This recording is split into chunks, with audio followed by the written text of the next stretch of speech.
I am Grant Alger. I use he, him pronouns, and I'd like to welcome you to Bucksmont Unitarian Universalist Fellowship's multi-platform worship, where, moved by love, we share lifelong journeys of growth, wonder, and healing, nurturing wholeness in society and spirit, creating a community of justice and compassion. I'd like to give a welcome to everyone joining us online and in person today, members, friends, and those who may be newcomers to our community this morning.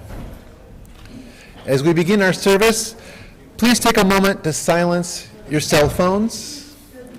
Thank you very much.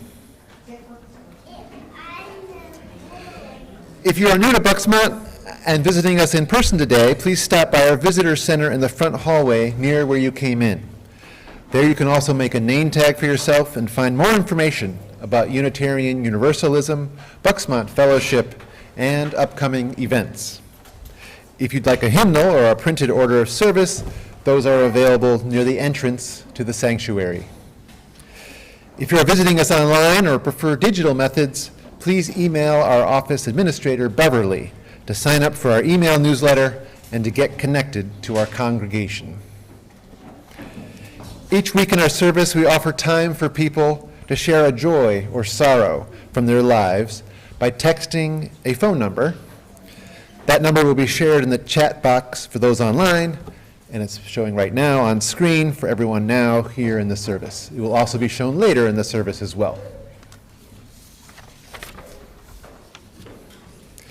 If you would like to see the order of service, details about upcoming services, and other ways to gather with our community, you can also find that on the homepage of our website, www.bucksmontuu.org.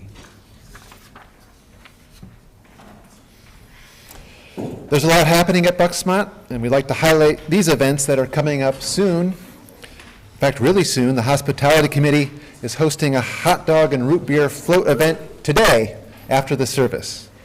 Please join us. Also, the next meeting of Bucksmont Caregiver Support Group will be tomorrow, Monday, July 8th at 6:30 p.m. Caregivers are those helping to care for a loved one, whether that be in your home, somewhere nearby, or those who are checking in from across the country. If you have questions or would like to sign up, please contact Reverend Kevin Jago. If you can't start yet but want to join the group later, join us anytime. Whether you are a guest, friend, or member, we are glad you are part of our worship service today.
Good morning.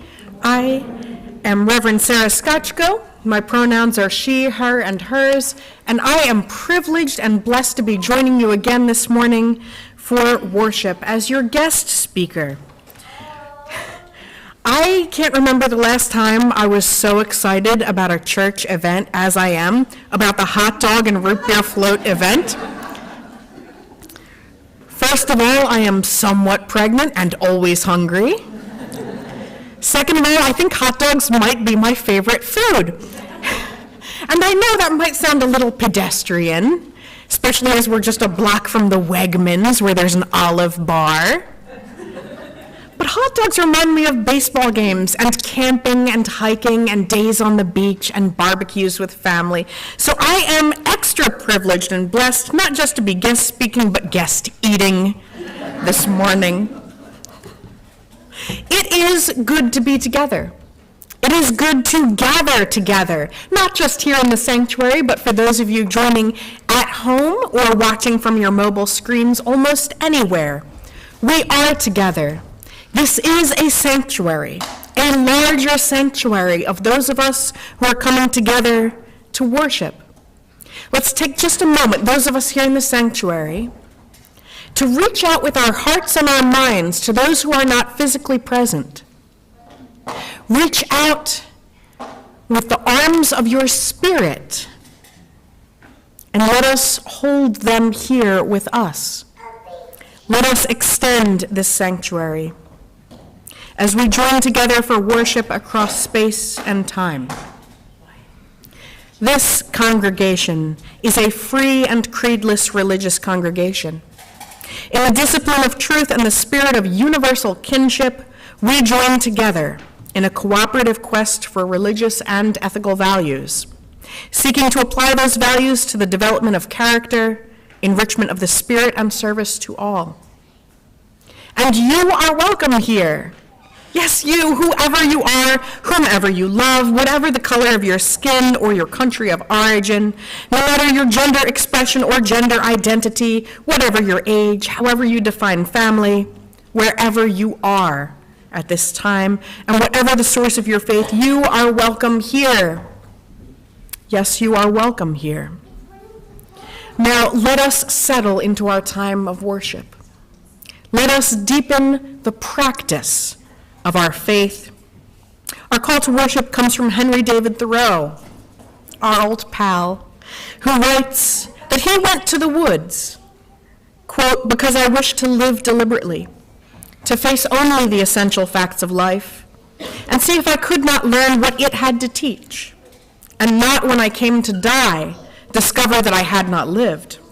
I did not wish to live what was not life. Living is so dear. Nor did I wish to practice resignation, unless it was quite necessary. And so may we each be called to live deliberately, to practice that which is life, and to worship together this morning.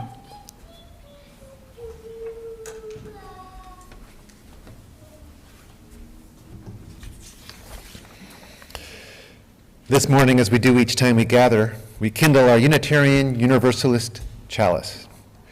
We do so today with words from Paul Stephen Dodenhoff, the Reverend Emeritus at Unitarian Universalist Congregation of the Palisades. The freedom to doubt, to question, to be content to live in mystery is central to the liberal religious tradition. Like the process of evolution itself, the path that we follow, our practice, if you will, is not easy or simple.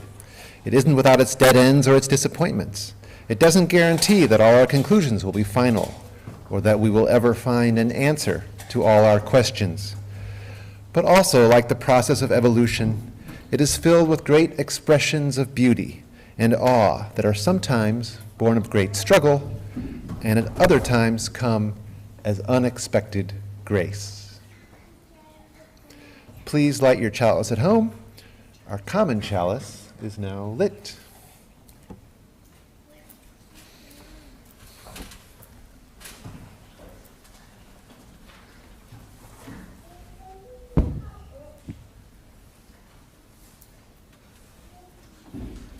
Morning. Trying not to trip here. I'm Dina Condren, your hymn leader for today. I use she, her pronouns. We're going to begin with a round, so I'm going to need a little help from Mike in the back whenever he's ready to join me. I can just do this all day, however long it takes him to set up the slide. So anyway, what I want to tell you is we're going to run through the song first to make sure we're pretty comfortable with it. Twice? And then Mike is going to lead this little section over here, and you guys in these two sections will follow me, okay? So this is hymn number 188, and the words are on the screen, so please rise in body or spirit and join in singing together.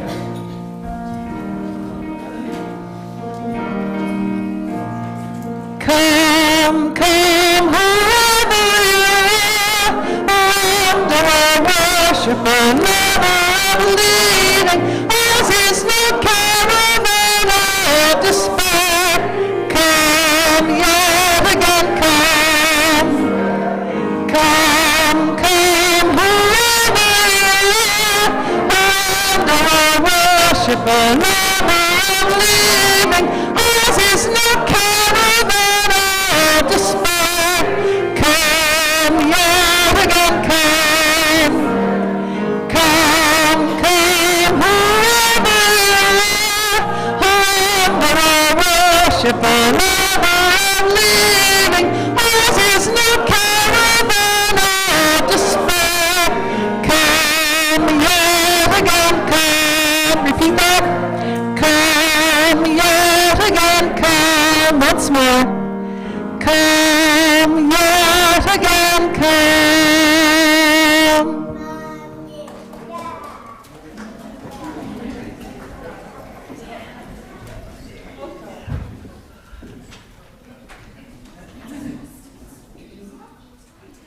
Ages, everyone, come on up.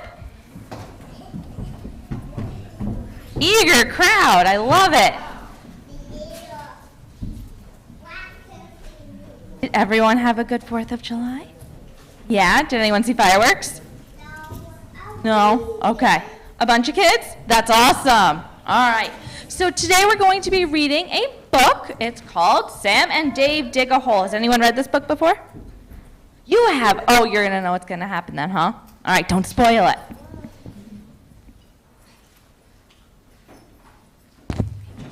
On Monday, Sam and Dave dug a hole. Page. When should we stop digging? Asked Sam. We are on a mission, said Dave. We won't stop digging until we find something spectacular. Page. The hole got so deep that their heads were underground, but they still had not found anything spectacular. We need to keep digging, said Dave. Do we see anything spectacular happening? Oh, what is that? A gem? Yeah. All right, Paige. So they kept digging. Are they missing it? Yeah. All right, Paige. They took a break. Dave drank chocolate milk out of a canteen. Sam ate animal cookies that he had wrapped in their grandfather's kerchief. Maybe, said Dave, the problem is that we are digging straight down. Yes, said Sam, that could be the problem. I think we should dig in another direction, said Dave. Yes, said Sam, that is a good idea. Is it a good idea? No, but you guys know what's happening, right? You know where the gems are. All right, Paige. I have a new idea, said Dave. Let's split up. Really? Said Sam. Just for a little while, said Dave. It will help our chances. Paige. So Dave went one way, and Sam went the other. They're missing it totally. Paige. But they did not find anything spectacular. Maybe we should go back to digging straight down, said Dave. What do you guys think? Paige. Yes, said Sam. That's a good idea. That's the biggest gem yet, isn't it? Yeah. Paige. Sam and Dave ran out of chocolate milk, but they kept digging. They shared the last animal cookie, but they kept digging. H. After a while, Sam sat down. Dave, he said, I am tired. I cannot dig anymore. I'm tired too, said Dave. We should take a rest. Do we see anything spectacular on this page? A bone. Who's that going to be spectacular for? The dog, yeah. Yeah. Oh, maybe the dog is going to dig and find the bone? Let's see what happens. Paige? Sam and Dave fell asleep. Paige? What's happening on this page? Yeah, everything is falling. Paige? Then Sam and Dave were falling. Oh no! Paige? Sam and Dave fell down, down, down.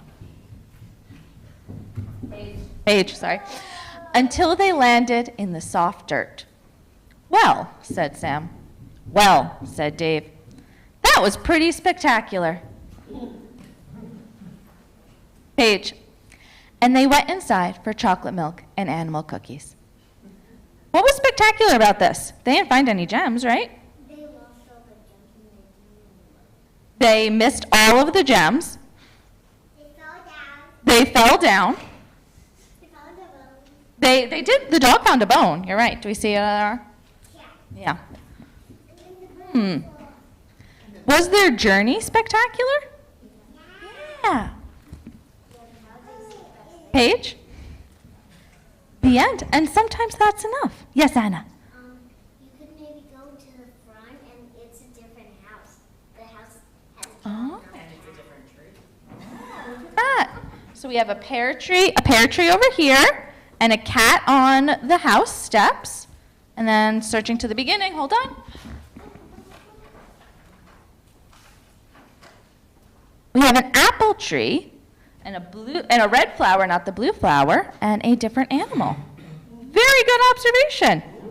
Pretty spectacular journey then, huh? They also have a cat, but different color. A different cat, yeah. Cool. All right. Well, thank you all for participating today. Let's head downstairs. Thank you. As you go on your way, may you be filled with gladness. Go enjoy, go enjoy. May fortune bless your day with peace and loving kindness. Go and live, go and love. As you go on your way, may you be filled with gladness. Go enjoy, go enjoy. May fortune bless your day with peace and loving kindness. Go and live, go in love.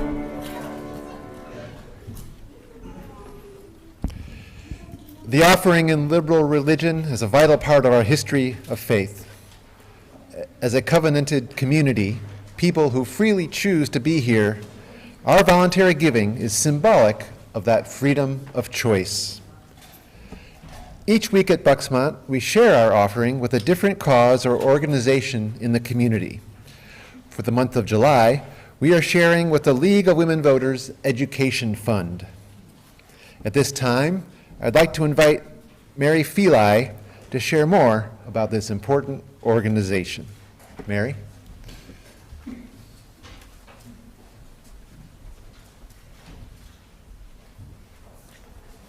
Good morning, and thank you for having me here. My name is Mary Feli. My pronouns are she, her.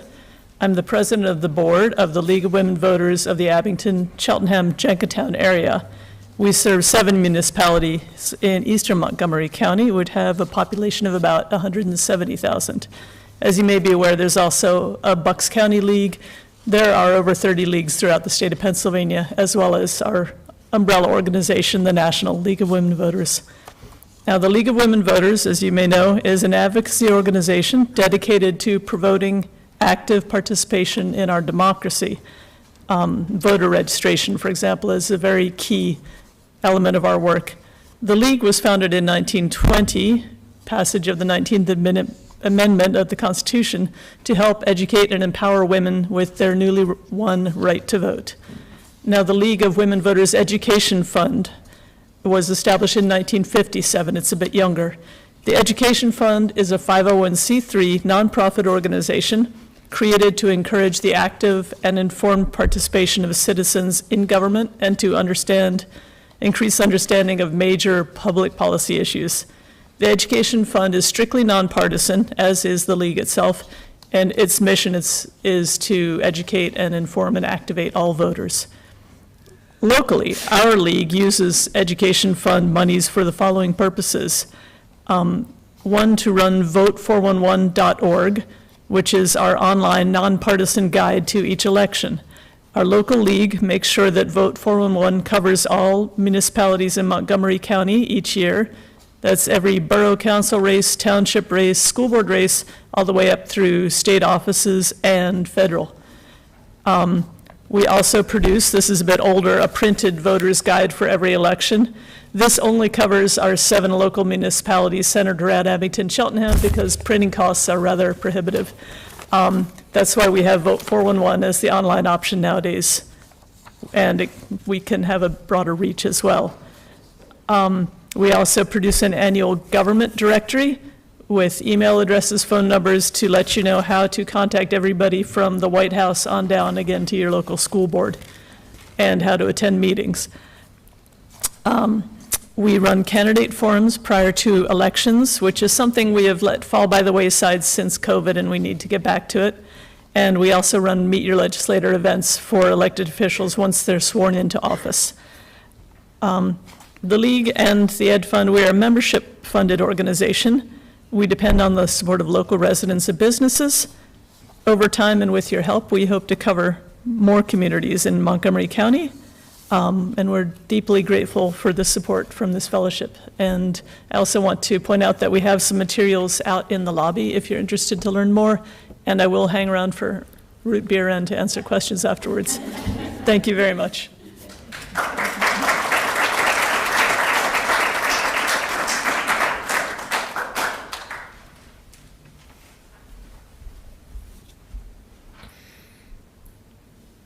Thank you, Mary. We ask that you participate in our morning offering in one of these ways. You can write out a check to Bucksmont and mail it into the fellowship. You may donate online now or at the end of our worship service, or you may place your donation into one of the baskets as they are now being passed around. We will now receive the morning offering.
Our community continues to grow and thrive due to generous donations of both time and money.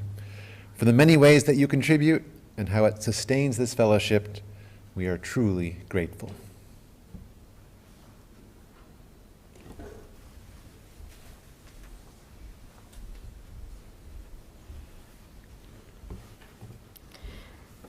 Years ago, I went to visit an artist friend of mine in his studio, and the studio was this decrepit, cluttered, paint-spattered garage with metal and wood stacked everywhere. That's how you knew he was a real artist.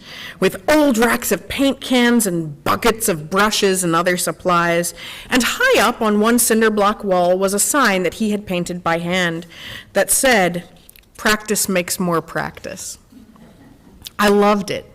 Not practice makes perfect, but practice makes more practice. All these years later, he is still painting, and I don't know if he's perfected his art, but I do know that he's still doing his art. That sign made me realize that some practices are not about where you end up or who you wind up becoming, but about what you habitually do. How you spend your hours and days. Like in the story, Sam and Dave dig a hole, not necessarily what you find along the way, but what you keep doing, just in case. I recently saw a quote on Tumblr that said, I think it's pretty crummy how baseline human activities like singing, dancing, and making art got turned into skills instead of being seen as behaviors, the post said. So now it's like the point of doing them is to get good at them, not this is a thing that humans just do, the way that birds sing and bees make hives. That quote transformed my relationship with dancing in public. I never did it before because I wasn't good at it. But what if dancing is just a behavior that humans exhibit out here in the wild? And isn't everywhere we go just the wild, our habitat? Some of us are good at it. Of course, some of us become Fred Astaire. Sure, not me.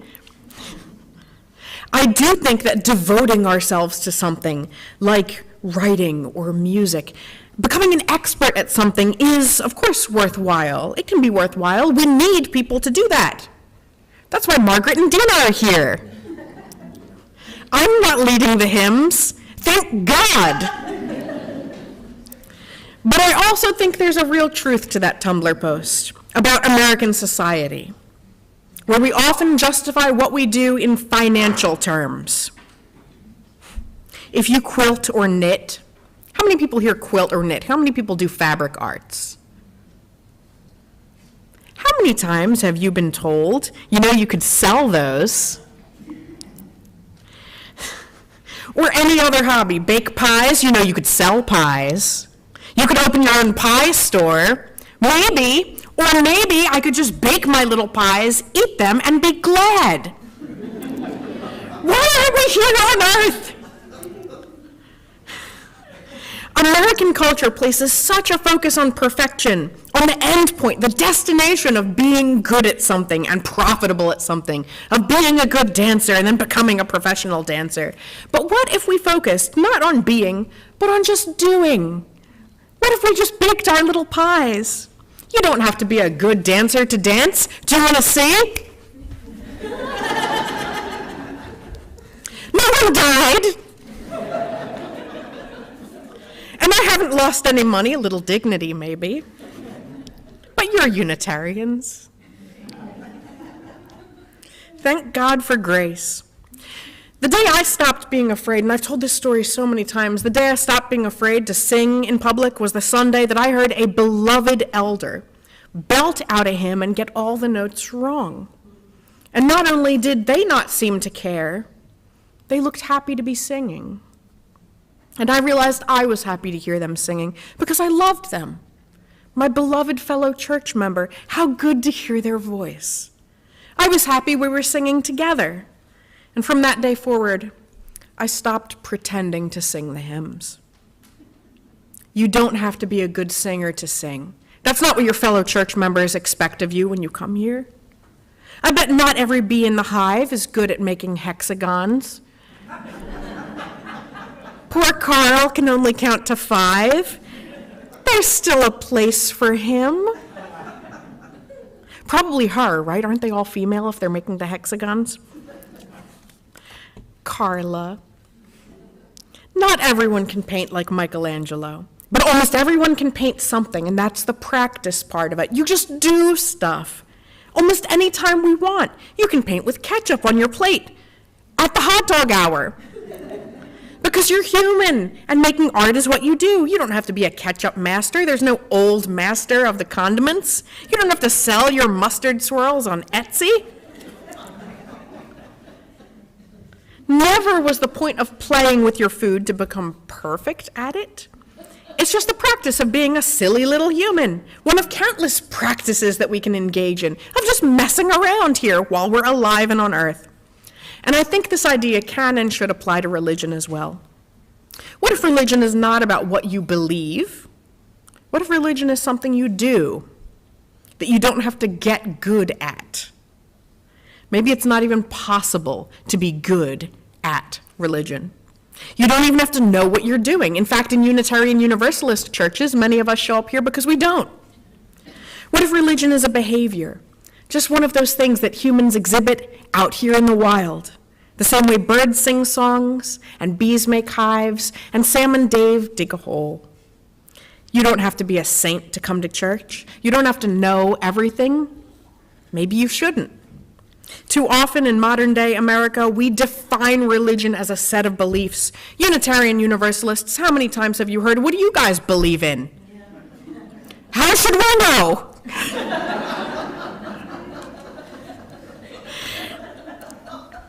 And it's not just one group of people who do this. Fundamentalist Christians do it just the same as atheists, this conceiving of religion as a set of beliefs set in stone. As a hospital chaplain, I have heard many grieving fundamentalist Christian relatives, express regret that their loved one never said the magic words, "I accept Jesus Christ as my personal Lord and Savior." A phrase that, to the best of my knowledge, is not in the Bible.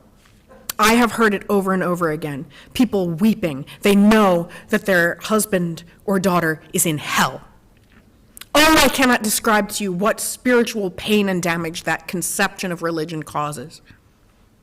My response has always been that God does not operate on technicalities, or that is no real God. That however your loved one lived and whatever was in their heart is surely known unto your God. But just the same, I have heard atheists and agnostics say that they could never be religious because that would mean believing in things that they have no proof of. And you have to understand that those two phrases are mirror images of each other. A Christian faith defined by what you believe without evidence, rote repetition, and an atheism that defines religion as what you believe without evidence, a rote repetition. In that sense, religion becomes an end point, an unchanging entity that you either accept wholesale or reject wholesale. Theologian Paul Tillich writes that almost all of the struggles between faith and knowledge are rooted in the wrong understanding of faith as a type of knowledge which has a low degree of evidence but a high degree of religious authority. What it isn't in that understanding is something that you engage with, something you do, a behavior that you act out every day the way bees make their hives. That form of atheism, ironically, upholds American Christian supremacy by defining religion itself as American Christian supremacy. Okay, but we're here and we're having hot dogs. Friends, there are other options. If you've ever heard atheists, of which some of us are, make fun of God as being a big bearded guy on a cloud, please know that that is an important and funny critique that has to be made by someone, but it's also a very narrow one, isn't it? Christian theologian Marcus Borg writes, when someone says to me, "I don't believe in God," my first response is, "Tell me about the God you don't believe in." Almost always, it's the God of supernatural theism. To which Borg, a devout Christian, replies, I don't believe in that God either. And that narrow understanding of faith, that unquestioning belief in supernatural fairy tales, that doesn't apply to most of the world's religions. Of the 5 pillars of Islam, only one concerns what you believe in, and it's not even that specific. Sure, there's a God, yeah, absolutely. But the other 4 are practices, and they're serious. They're about what people must do: give to the poor, practice fasting and pilgrimage, practice a life of deep prayer, practice staying in conversation with God. To be a Muslim is to be in constant practice, a constant personal struggle or jihad to be a good person, a practicing person. The practice of this church, of holding times of, for instance, prayer or joys of sorrow, times of silence and introspection, those all come from Buddhism. Those have pretty direct Buddhist parallels. But there are many Buddhist practices around living ethically, caring for others, maintaining temples, observing holy days. You could ask, but what do Buddhists believe? And there is an answer, and it does inform those practices of silence and meditation, of community sharing. But to boil religion down to belief alone would be to erase so much of Buddhism as to make it unrecognizable. When I was in high school, I was an avowed atheist and kind of an edgelord. So I was kind of a jerk for the older folks. So I used to say things like, religion's just a tool to control the masses. Religion's all about mind control. And now that I'm a Unitarian Universalist minister, I can tell you that if that's the case, it's not working. At least not for all of us. And that's certainly not what Jesus was doing. It is what right-wing politicians in America are doing, though, right now, and with alarming success over the past 75 years or so. But we need to remember that prior to World War I in America, religion was largely a progressive, liberal force. Can you imagine? You would not think that to look around now. But the way things are now is not some fixed and unchangeable entity in American life. I say this as a point of caution in reminding us not to define religion itself as whatever Rick Warren and Joel Osteen, the megachurch preachers, are doing. No, because doing that reinforces their claim to religious legitimacy. Religion is so much bigger than that. And it can be for you. Many of us wound up here after being wounded by the faith communities of our upbringing, and then we found a different way. I say to you that what you believe is not the metric for the goodness of your soul. What you believe might not even matter that much. You can have a deep and meaningful religious life structured on practice, of exploring ethics and contemplating how it is that we know anything and why we're here. You could stare at the stars. No one has asked the bees if they believe in honey. They just do it. And we have practices in Unitarian Universalism that can give structure to your life the way that honeycomb does. A longtime servant of our faith, Connie Goodbread, recently wrote on Facebook that ours is a path with practices and disciplines. First, she writes, is covenant, a values-based sacred promise we make to ourselves and to one another. Covenant helps us understand how we will be together. What, no pun intended, it's be with one E. What we can expect from one another and what we hold ourselves accountable to. What that means is that Unitarian Universalists, well, we work pretty hard, don't we? We work hard at getting along with each other in a fair and honest way. That doesn't mean we never have conflicts. That means we keep coming back to work things out. I don't know about you, but I carry that with me in my relationships out in secular life.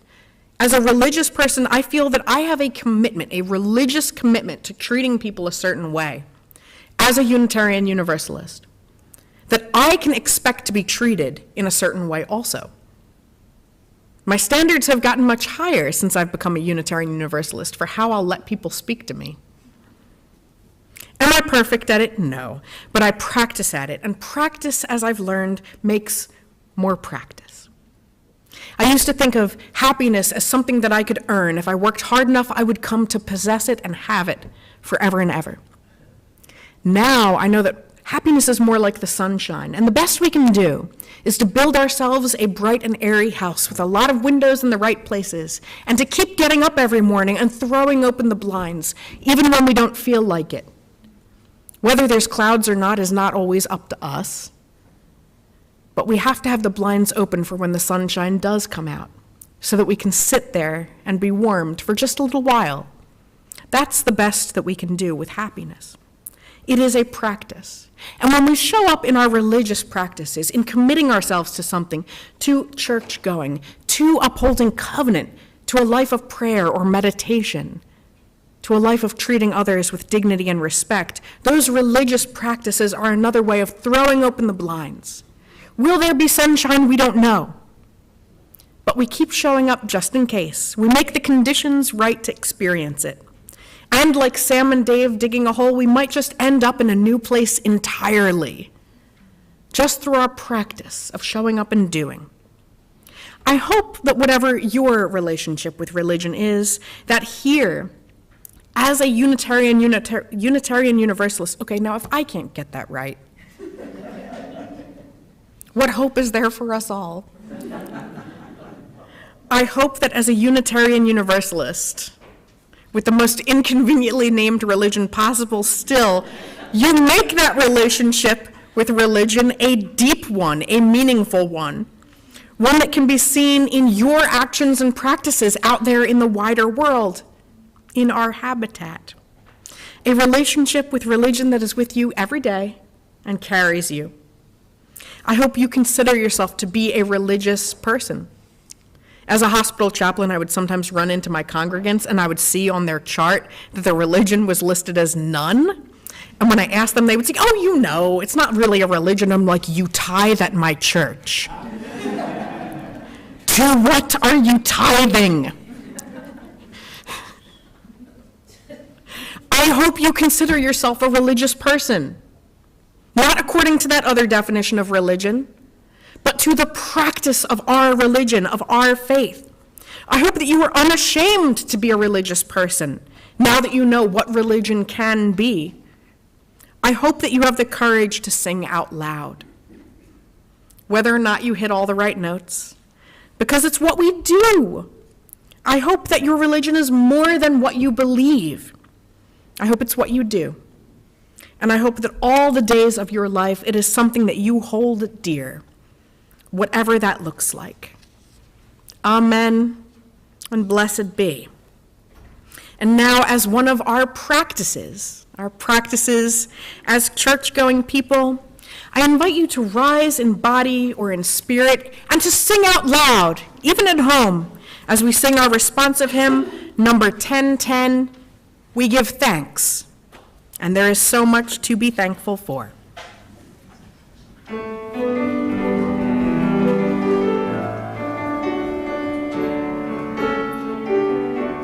Oh, we give thanks for this precious day, for all gathered here and those far away, for this time we share with love and care.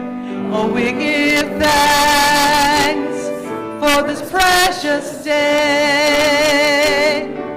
Oh, we give thanks for this precious day, for all gathered here and those far away, for this time we share with love and care. Oh, we give thanks for this precious day.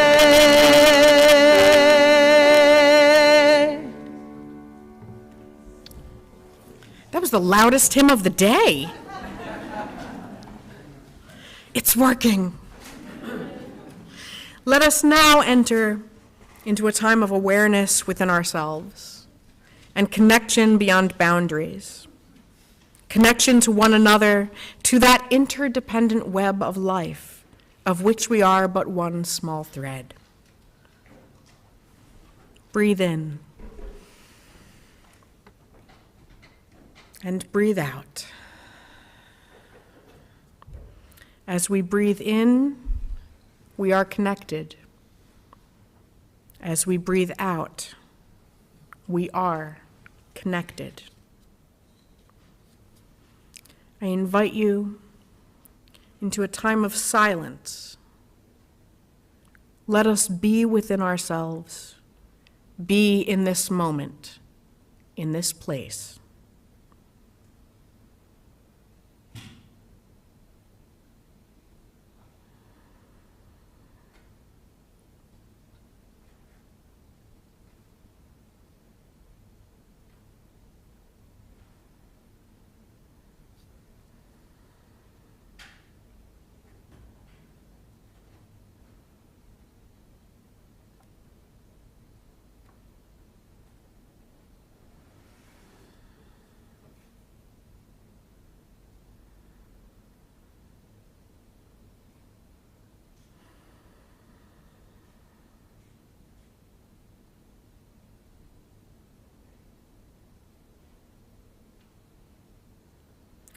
As we breathe in, we are connected. As we breathe out, we are connected. May our minds create a vision of the world radical enough to be called holy.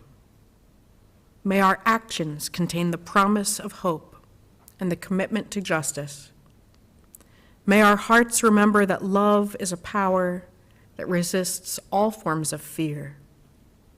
By our thoughts, by our actions, by our hearts, and by our very breath, may it be so. May you be strengthened by this time and this practice.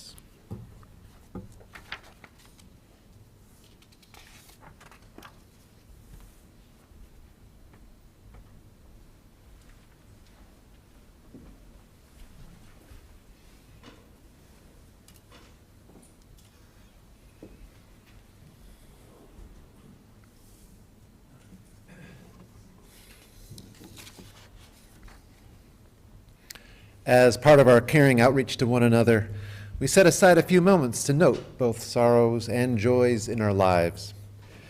In these moments of peace and reflection, we turn our attention to one another. We hold each and all in our compassionate thoughts and the prayers of our hearts. This morning we are dropping stones in water. The bowl includes some of the water we gathered as a community back in September, so it contains the love of our congregation surrounding each joy or sorrow. As we add stones to the bowl of water, our experiences are given weight and depth. We add a piece of our own stories to the collective waters of this community, a place that holds the memories of those who have gone before and anticipates those who have yet to arrive. To share the joy or sorrow we'd like held by our caring community, please text the number that is in the chat box and on the sanctuary screens. Please include your name along with your sharing. It is the same number no matter how you join us today, and you can add it to your contacts for future weeks. I will read them aloud, and Sarah will drop a stone on your behalf. What is shared today will go out in our weekly caring notes for those who cannot be with us this morning. Please remember to include your name with what you share. And now we will add a final stone for all the joys and sorrows that remain unspoken and deep within our hearts. With stones gathered and remembrances shared, we honor our joys and sorrows, those shared this morning and the many more that exist beyond words. Through our time together, our relationships are deepened and our community made whole.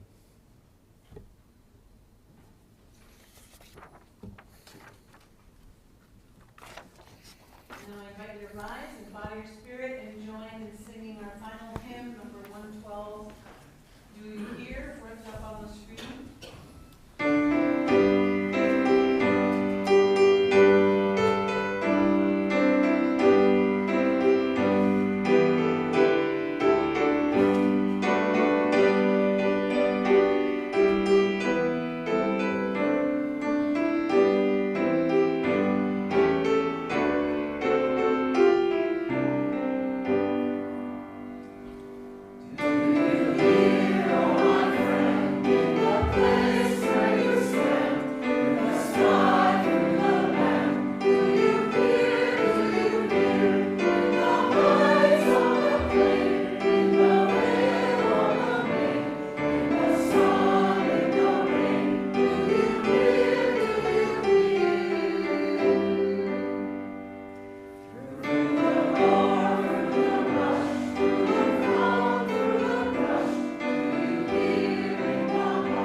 Our chalice extinguishing words this morning are from Reverend Kate Landis. The ancients told stories and wrote parables to explain what they had found when exploring the mystery.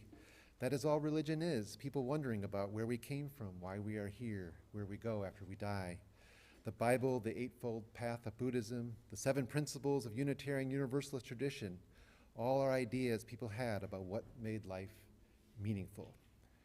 What you think about holiness is just as valid and just as true. So what do you think about holiness? What do you think about God? There's nothing to be afraid of. Your spiritual quest begins now.